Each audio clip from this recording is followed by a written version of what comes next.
그래서 오늘 여러분과 나눌 말씀은 소망 그리고 소명입니다.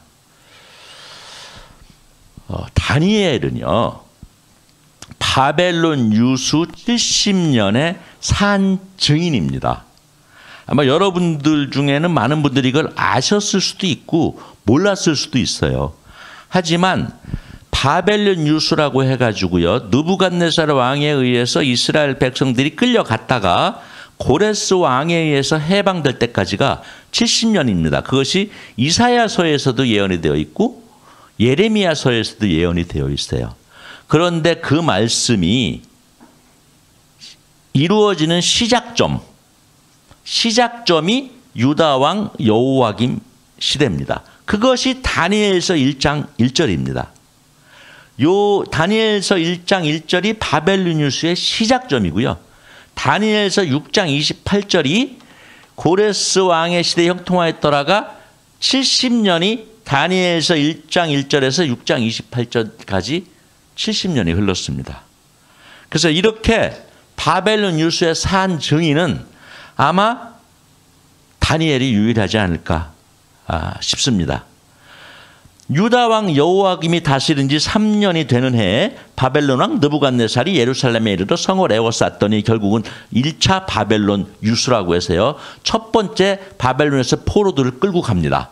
이제 많이 끌고 가는 거는 그 다음에 끌고 가는데, 일단 처음에는 소수를 끌고 갑니다. 거기에는 이제 왕족, 이 여호와김 왕과 왕족들이 있습니다. 그 왕족 중에 한 명이 다니엘입니다.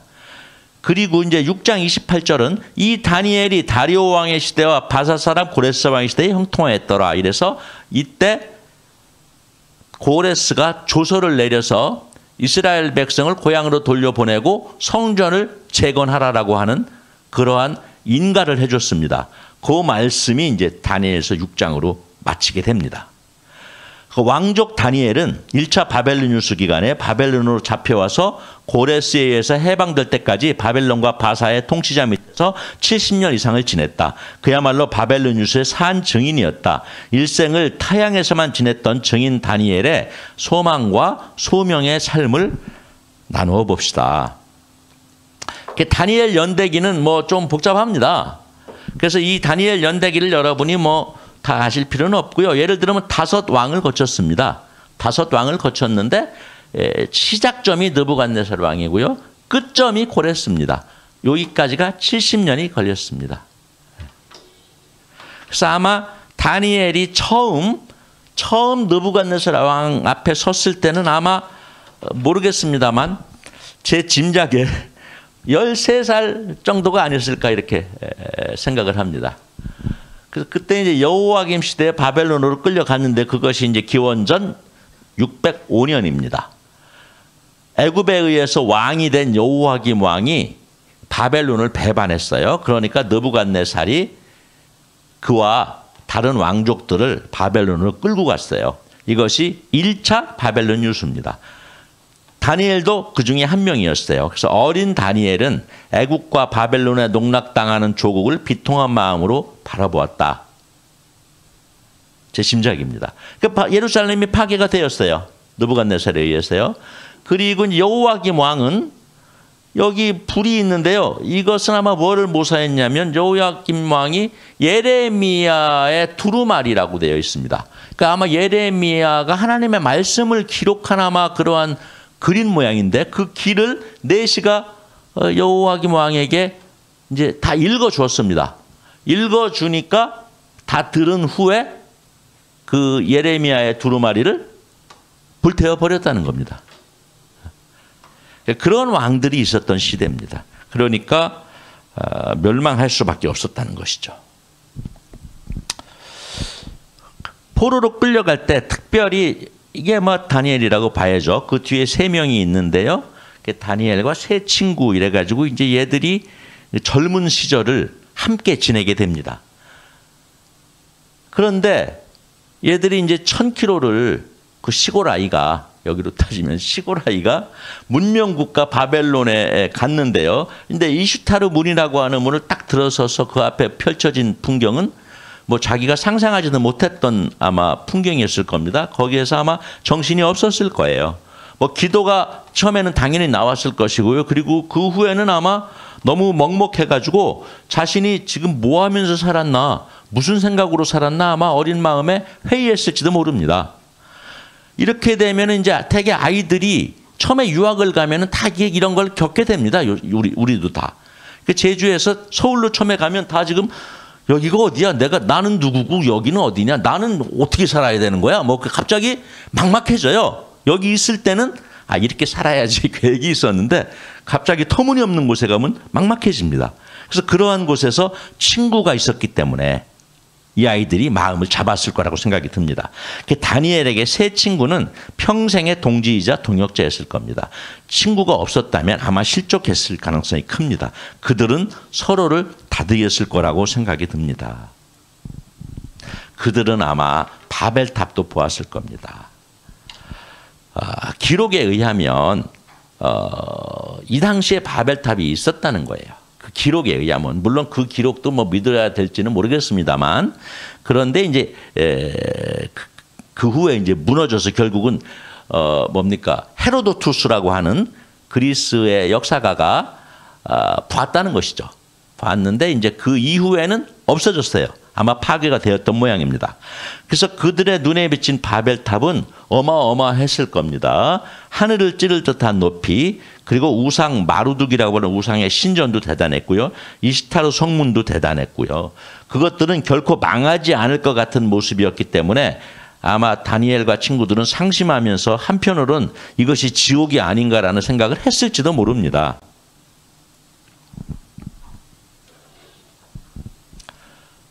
열왕기 하서 20장에요.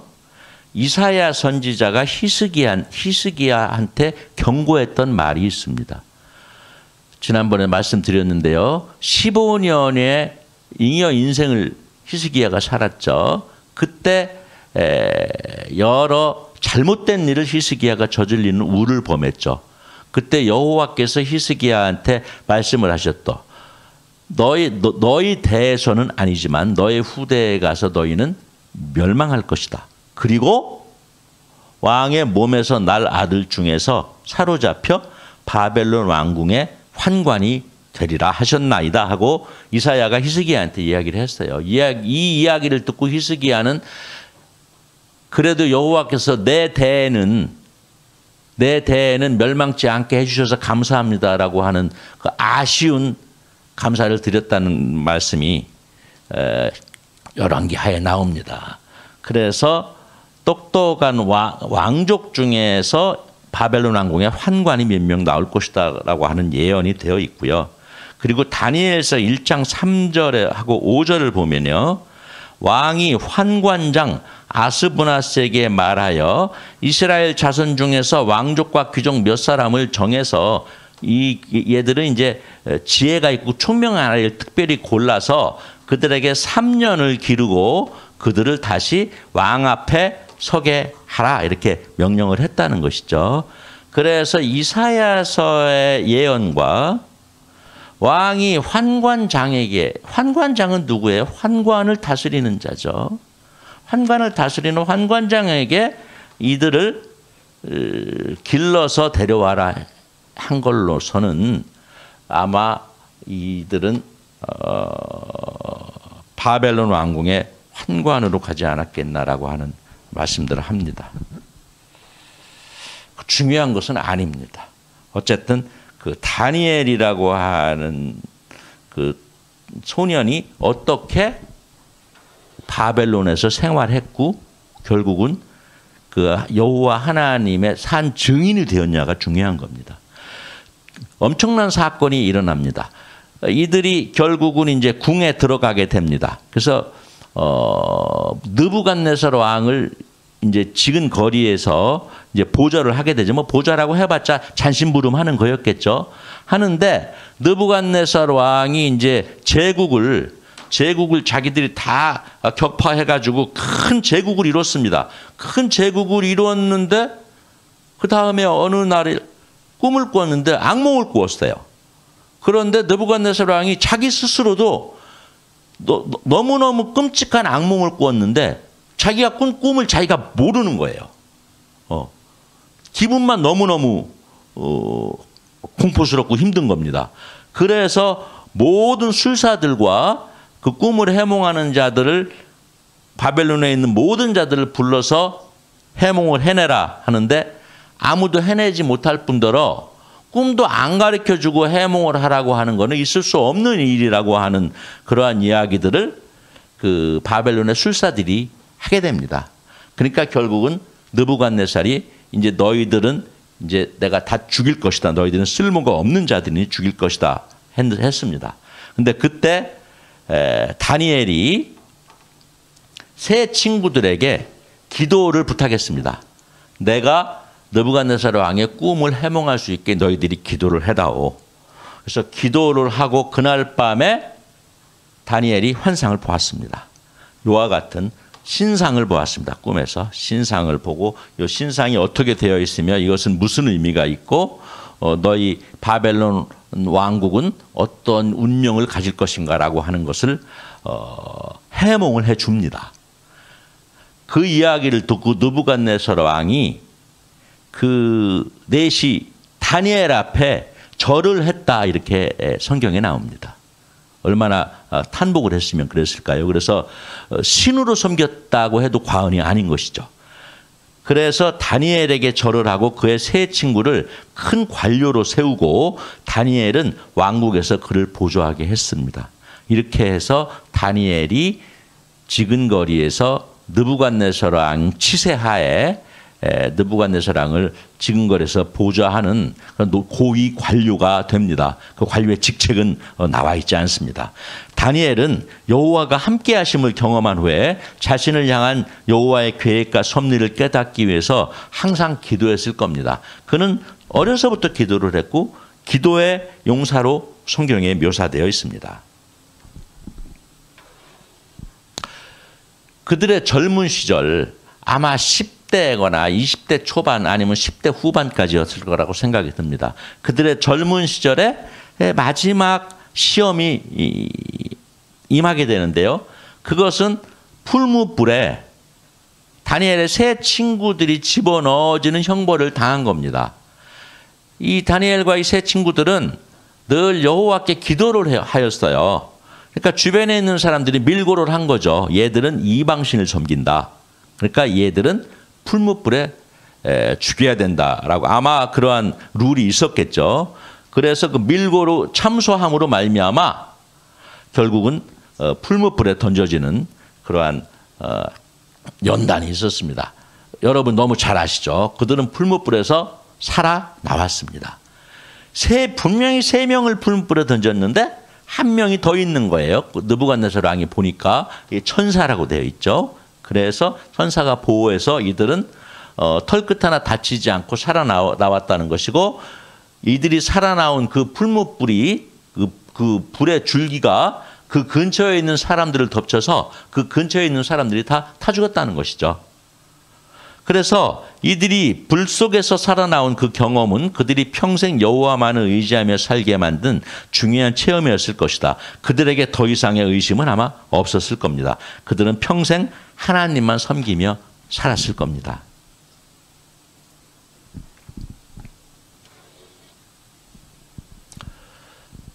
느부갓네살 왕의 높은 고위 신하가 된 다니엘은요. 그 후 20년 동안 두 차례 더 조국의 백성들이 바벨론으로 끌려오는 것을 봤을 겁니다.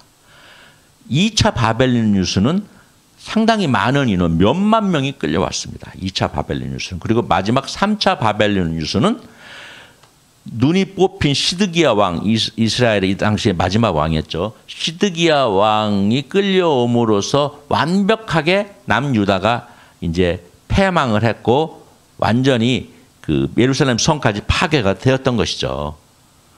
이 모습을 다니엘은 다 봤습니다. 그래서 당시에 다니엘은 바벨론의 고국 관료였기 때문에 끌려온 백성들이 아마 고통받도록 놔두진 않았을 겁니다. 하지만 끝이 보이지 않는 국가적 환란에 눈물로 기도하지 않았겠습니까?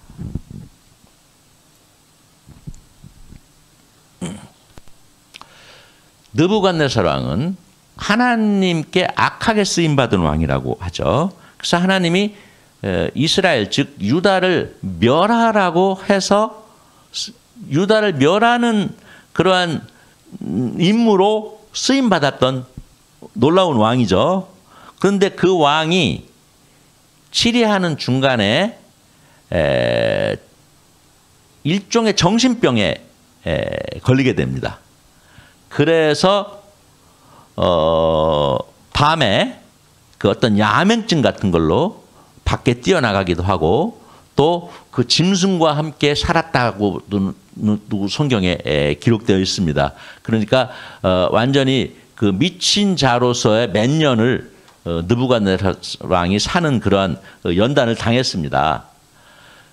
그 연단을 당하면서 그때 꾸었던 그루터기 꿈도 있습니다. 그 꿈도 다니엘이 해몽을 해줍니다. 그래서 그러한 일을 계기로 느부갓네살 왕이 하나님께서 자기에게 역사하고 계시다고 하는 것을 이 환난을 통해서 그가 깨닫게 됩니다. 그래서 다니엘서 4장 37절에 보면 그러므로 지금 나 느부갓네살이 하늘의 왕을 찬양하며 칭송하며 존경하노니 그의 일이 다 진실하고 그의 행하심이 의로우심으로 무릇 교만하게 행하는 자를 그가 능히 낮추심이라. 이래서 이제 느부갓네살 왕이 겸손한 왕이 되었다는 것이죠. 하나님이 느부갓네살 왕을 악하게 쓰시고서는 결국은 구원을 해주셨다는 것이 다니엘서 4장의 말씀입니다. 그래서 느부갓네살은 이스라엘을 심판하기 위해서 하나님께 사용한 이방인이었으나 종국에는 다니엘에 의해서 전도되어서 결국은 하나님 품으로 갔다라고 하는 것이 다니엘서 4장의 말씀입니다. 이로써 이스라엘을 패망케 했던 느부갓네살 왕의 시대가 끝납니다. 이제 그가 세상을 떠납니다. 그가 세상을 떠나고요. 그 이후에 벨사살 왕이 손자쯤 되는지 제가 좀 정확하지는 않습니다만 벨사살 왕이라고 하는 왕이 그 바벨론의 마지막 왕입니다. 그 마지막 왕이 회식을 하고 있었습니다. 연회를 벌이고 있었습니다. 바벨론 궁 안에서요. 연회를 벌이고 있는데 갑자기 그 벽에 손가락이 나타나서 글을 쓰는 겁니다. 다니엘서 5장 5절에 보면요. 그때 사람의 손가락들이 나타나서 왕궁 촛대 맞은편 석회 벽에 글자를 쓰는데 왕이 그 글자 쓰는 손가락을 본지라. 이래가지고 혼비백산을 했다는 것이죠. 혼비백산을 해서 빨리 다니엘을 불러봐라. 해서 다니엘이 와서 이것이 사실인지 환상인지는 모르지만 다니엘이 여기 썼던 글을 해석을 해서 줍니다. 결국 그 해석은 너희들은 그릇이 부족해서 망할 수밖에 없다라고 하는 것을 여기 글로 썼다는 것을 해석을 해서 주면서 아쉽게도 바벨론은 망할 거다라고 하는 예언을 했습니다. 그거를 듣고 벨사살 왕은 깨림칙했겠죠. 기분도 나빴고. 하지만 너무 감사해서 말년에 다니엘을 셋째 통치자로 세웠습니다. 여기 셋째 통치자라고 하는 것은 지금으로 따지면 국무총리가 됩니다. 지난번에 왜 셋째 통치자인지는 말씀을 드렸습니다. 그리고 그 예언했던 그날 밤에 벨사살 왕이 죽습니다. 그리고 그날 밤에 제국이 멸망을 하는 것을 다니엘은 목격했고 하나님의 섭리를 깨달았을 겁니다. 그날 밤에 바사의 군대가 바벨론을 침공해서 점령을 했던 것입니다. 이때가 1차 바벨론 유수로 끌려온 후에 아마 한 64년, 65년 정도 경과했던 해입니다. 이로부터 이제 5년쯤 뒤에 드디어 이스라엘 백성이 바벨론 유수에서 이제 해방되게 됩니다. 새 세상이 졸지에 왔습니다. 다리오라고 하는 다리오라고 하는 왕의 치세인데요. 이 왕은 아마 그 바사 제국의 고레스 왕의 장인 혹은 외숙부라고 되어 있습니다. 그래서 대리 통치를 했던 차인데 실제로는 고레스 왕의 통치하라고 봐야 됩니다. 그런데 그 다리오 왕이 다니엘을 총리로 다시 임명을 합니다. 그래서 메대왕 다리오가 바사왕 고레스의 위임 통치를 시작하면서 다니엘을 총리로 임명하였다. 그는 인생 말년에 또다시 중용되었다. 그에겐 더 이상의 욕심도 없었을 것이며 단지 여호와 예언의 성취만을 기다렸을 것이다. 아마 80대 초반 정도라고 이야기들을 합니다. 80 정도였을 거라고 생각을 합니다. 사람들이.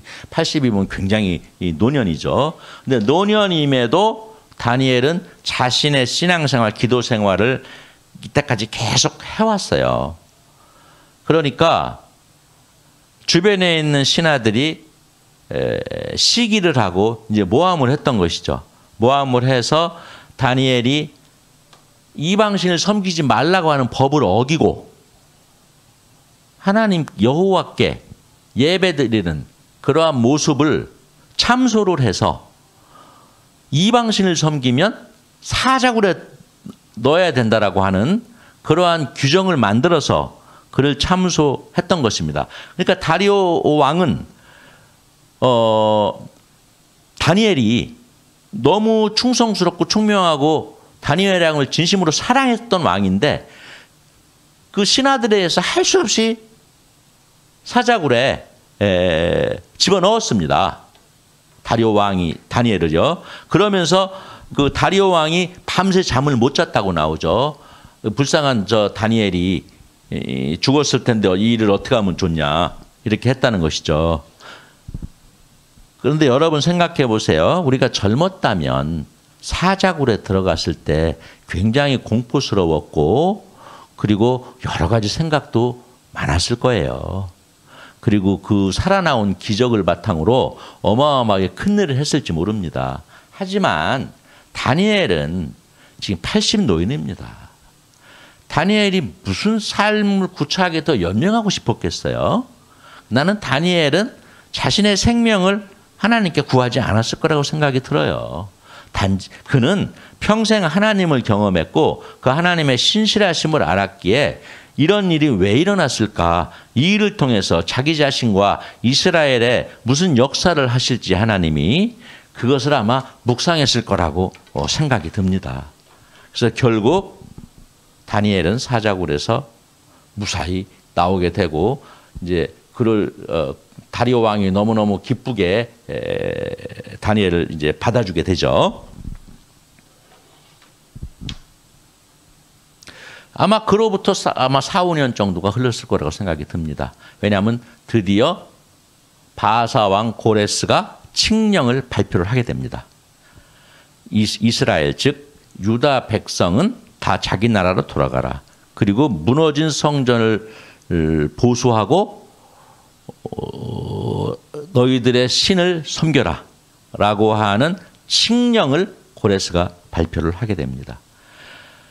아마 다니엘은 총리였으니까 그 칙령을 아마 봤을 겁니다.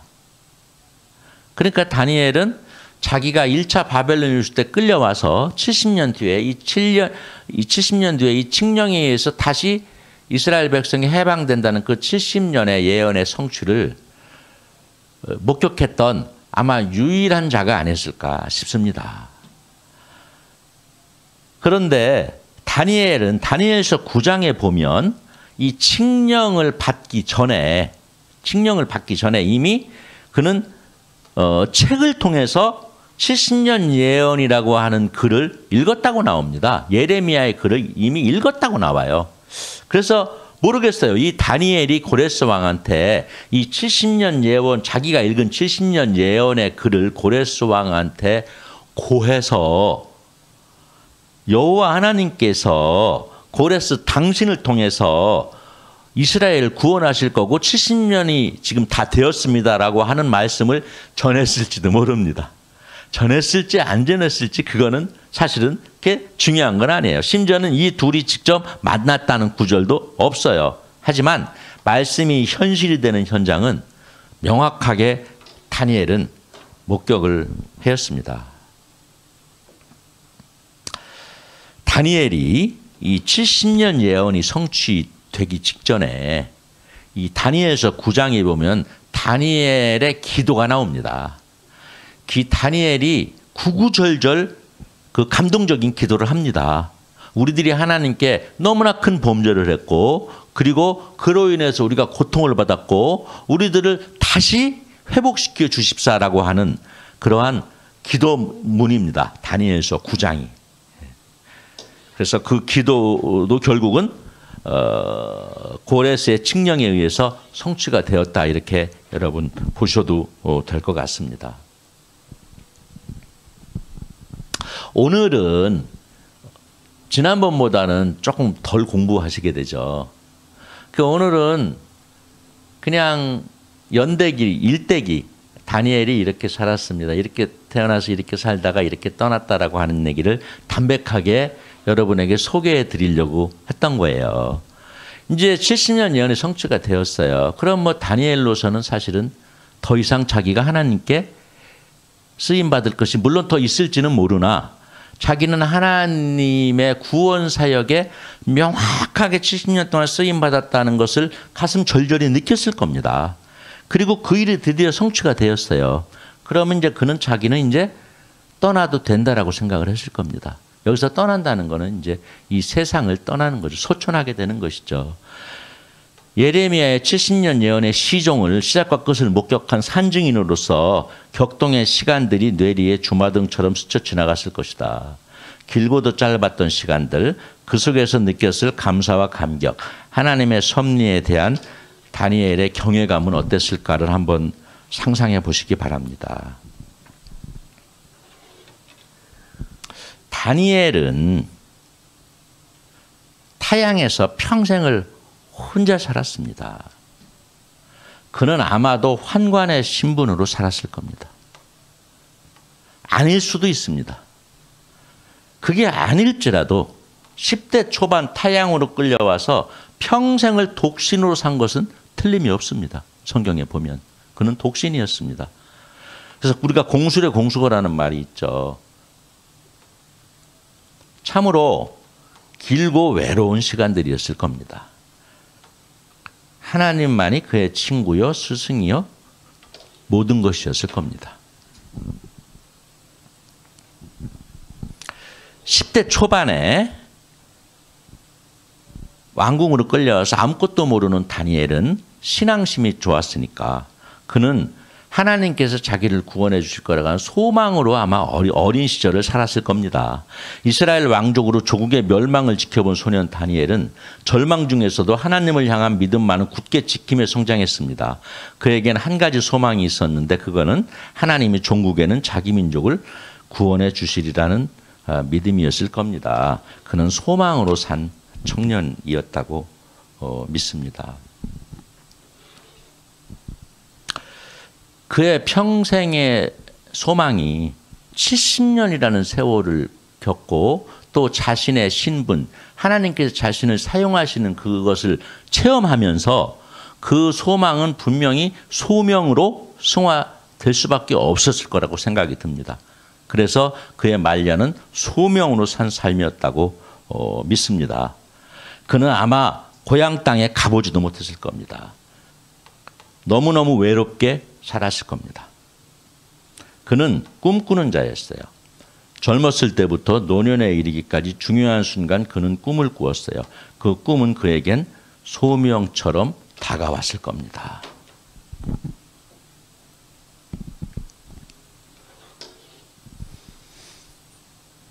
다니엘은 증인입니다. 제가 붙인 별명입니다. 증인 다니엘. 그의 평생에 걸친 하늘 소망과 소명은 우리에게 예수 그리스도에 대한 소망과 소명으로 승화되었다고 믿습니다. 많은 크리스찬들이 자기 아들이 다니엘을 닮길 원합니다. 70년을 타향에서 혼자 고독하게 살은 그를 안다면 진정 우리 부모들이 자기 아들을 그 다니엘처럼 키우게 해달라고 기도를 할 수 있었을까 모르겠습니다. 그렇게 기도하는 부모가, 진심으로 기도하는 부모가 있다면 그 부모는 정말 훌륭한 부모입니다. 그는 진정 아들을 하나님과 민족에게 바치는 믿음을 가진 부모이신 겁니다. 그래서 우리가 다니엘의 삶을 보면서 우리가 어떻게 소명의 삶으로 살아야 되는지를 우리가 다시 한번 느끼는 그런 시간이었기를 바라봅니다. 오늘 찬양 하나를 여러분과 한번 듣고자 합니다.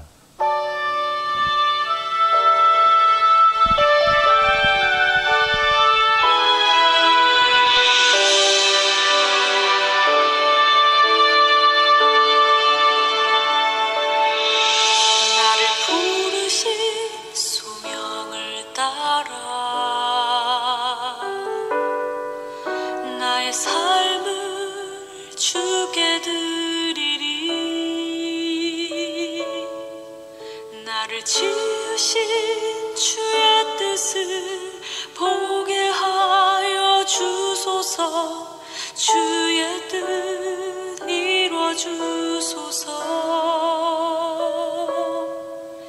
나를 지으신 목적을 따라 나의 삶을 주께 드리리. 아버지께서 나를 알듯 주를 알게 하소서.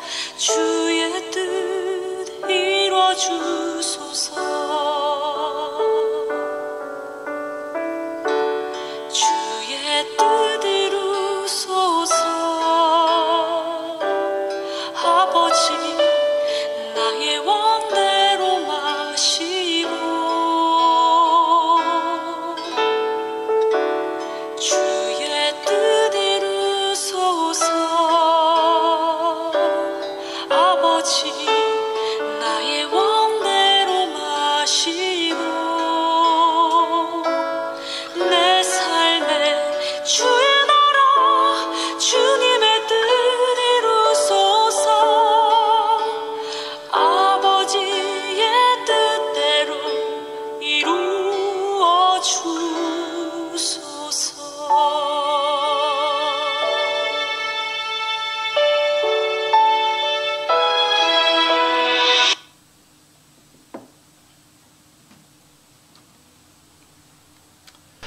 오늘 그 다니엘의 80년생이 너무 짧죠. 다니엘 80년생을 통해서 그의 소망이 소명으로 변해서 결국은 소명의 삶을 살다가 간 그 다니엘을 우리가 보면서 우리가 믿음을 갖는다는 것, 오늘 여러분에게 믿음을 갖는다는 것은 결국은 우리가 소명의 삶을 사는 것이다. 이렇게 말씀을 드리면서 오늘 말씀을 마치겠습니다. 내게 능력 주시는 자 안에서 내가 모든 것을 할 수 있느니라. 빌립보서 4장 13절 말씀. 아멘.